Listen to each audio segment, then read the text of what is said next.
أعوذ بالله من الشيطان الرجيم. بسم الله الرحمن الرحيم. الرحمن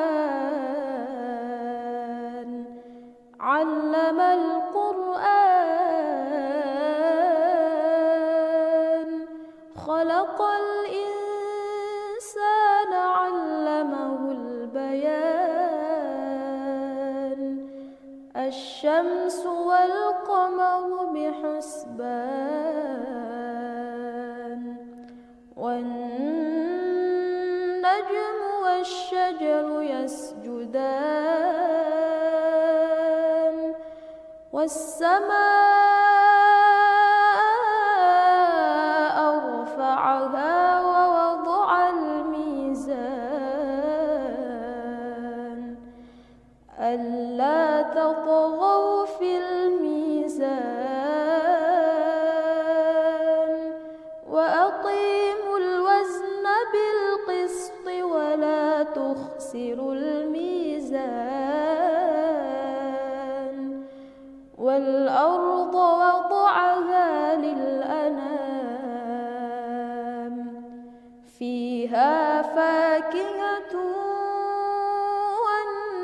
والنخل ذات الأكمام والحب ذو العصف والريحان فبأي آلاء ربكما تكذبان. خلق الإنسان من صلصال كالفخار وخلق الجان من مارج من نار فبأي آلاء ربكما تكذبان. رب المشرقين ورب المغربين فبأي آلاء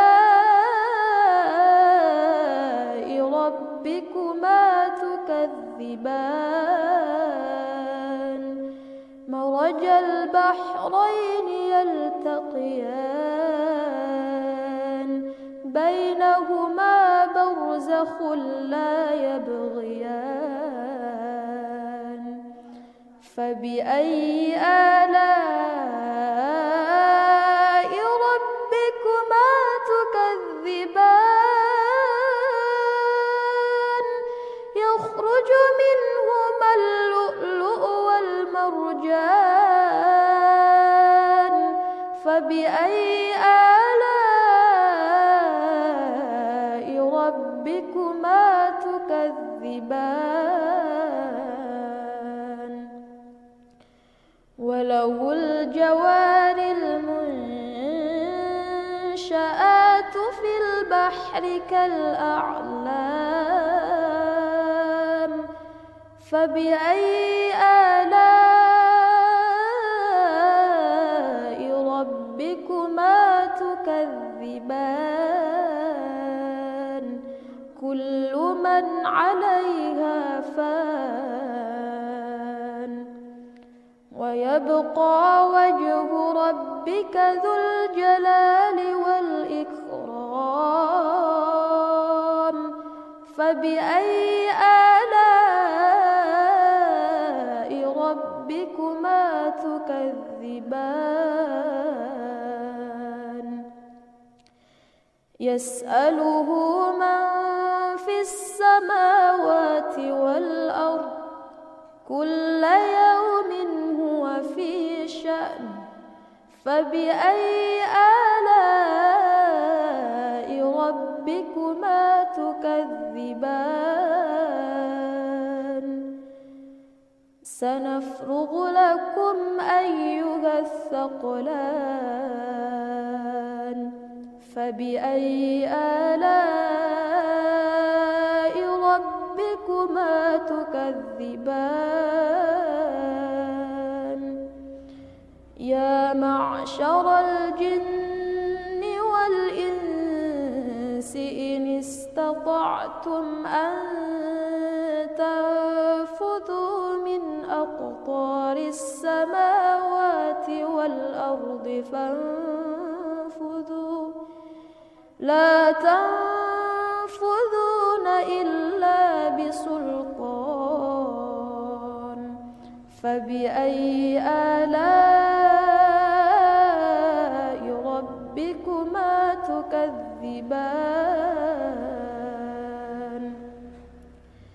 يرسل عليكما شواظ من نار ونحاس فلا تنتصران فبأي آلاء ربكما تكذبان فإذا انشقت السماء فكانت وردة كالدهان فبأي آلاء ربكما تكذبان فيومئذ لا يسأل عن ذنبه إنس ولا جان فبأي آلاء ربكما تكذبان يعرف المجرمون بسيماهم فيؤخذ بالنواصي والأقدام فبأي آلاء ربكما تكذبان هذه جهنم التي يكذب بها المجرمون يطوفون بينها وبين حميم آن فبأي آلاء ربكما تكذبان ولمن خاف مقام ربه جنتان فبأي آلاء ربكما تكذبان ذواتا أفنان فبأي آلاء ربكما تكذبان فيهما عينان تجريان فبأي آلاء ربكما تكذبان فيهما من كل فاكهة زوجان فبأي آلاء ربكما تكذبان